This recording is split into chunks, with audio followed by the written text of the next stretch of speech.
Welcome to my channel. My name's Chris Davis. I'm a certified ketogenic carnivore coach, and today I wanted to see about a pancake recipe. So in general, my husband and I are mostly just ground beef steak eaters, bacon and eggs, but we have grandkids coming to visit, and of course they're going to want some pancakes at some point for breakfast. And I thought, well, let me start checking out recipes, see if I can find one that I can live with them eating, at least while they're here, right? I can't control what their parents do while they're at home, but if I can have any kind of say, I would like to. So I found this on ketoandeat.com. I did tweak it a little bit. They do have a 1/4 teaspoon of vanilla extract. I did maple extract.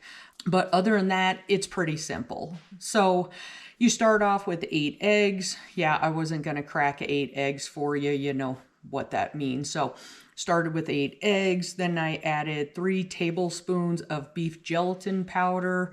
Then I did 1.5 teaspoons of baking powder, 2 scoops of protein powder, which I use the pure protein unflavored powder for this recipe. I also have vanilla and chocolate just in case I want to change things up a little bit. And then the splash of maple. So I'm old school. I actually don't own a blender, which kind of surprised me that I don't have one. But anyways, so I started stirring it all up with a fork.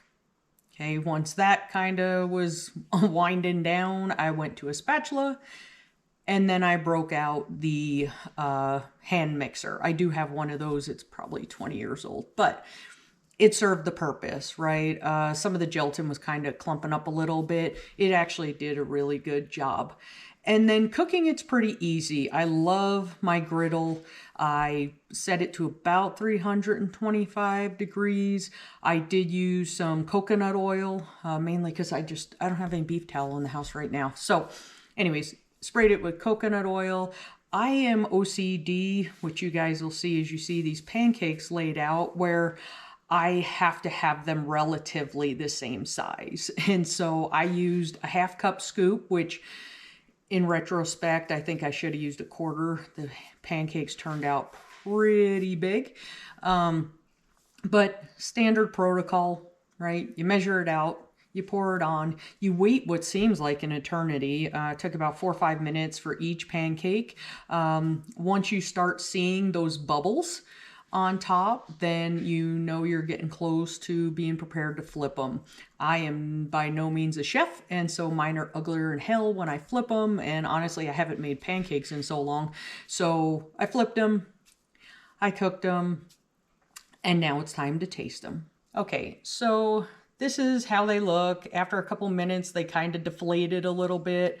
Right, wrong, or indifferent, I have no idea. But hopefully they'll taste good.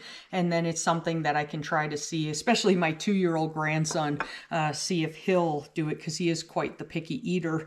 And so I am going to try these without any syrup. We do have sugar-free syrup. Again, it's not the best option over, say, beef, but it helps the grandkids. So here we go.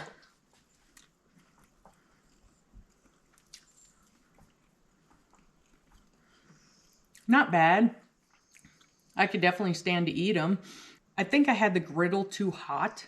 I think maybe I need to reduce it down from 325 because it seemed like the bottoms of them just like solidified.